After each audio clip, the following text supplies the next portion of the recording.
El Renacimiento es un periodo de la historia de la cultura ubicada en el tránsito de la Edad Media a la época moderna en Europa occidental.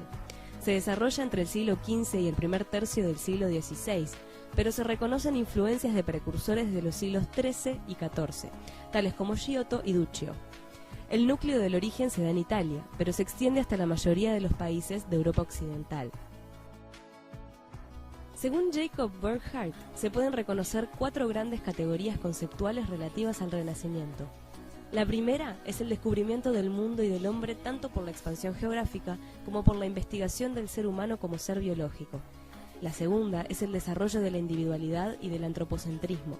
Se presenta un cambio de punto de vista del hombre respecto al mundo en el cual Dios deja de ser el centro para que lo sea el hombre mismo. La tercera es la promoción oficial del arte por parte de príncipes, reyes y la Iglesia. Con este fenómeno se desarrolla el mecenazgo. La cuarta es el resurgimiento de la antigüedad clásica grecolatina, no como una imitación, sino como una reinterpretación tras un proceso de investigación.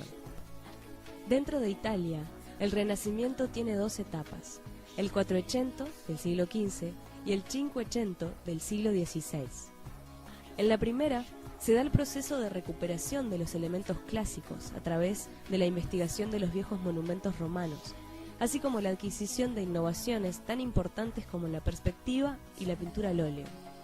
En la segunda, se alcanza la madurez de la forma clásica renacentista a través de los grandes maestros de la época, no por medio de una imitación formal de lo antiguo, sino a través de la utilización de los grandes conceptos que definen lo clásico: el orden, la proporción, la armonía, el ritmo, la medida, la simetría y lo que los griegos llamaban euritmia.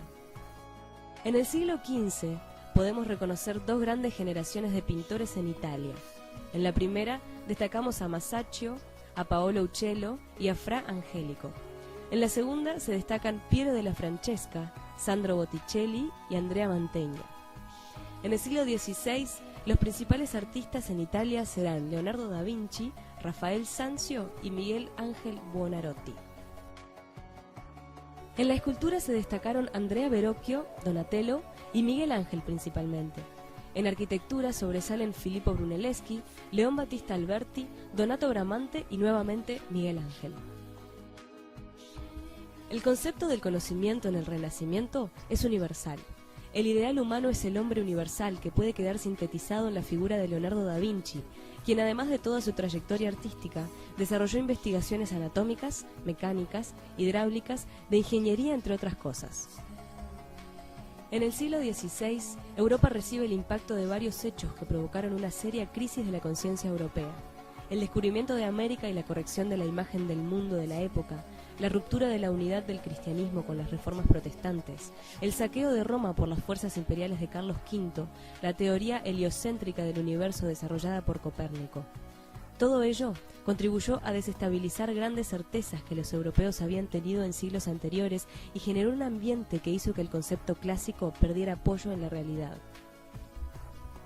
Se considera que a partir de 1535, y en especial en la obra de Miguel Ángel, se pueden apreciar los primeros signos de cambio que indican el decaimiento de lo clásico y la aparición de los primeros rasgos del manierismo.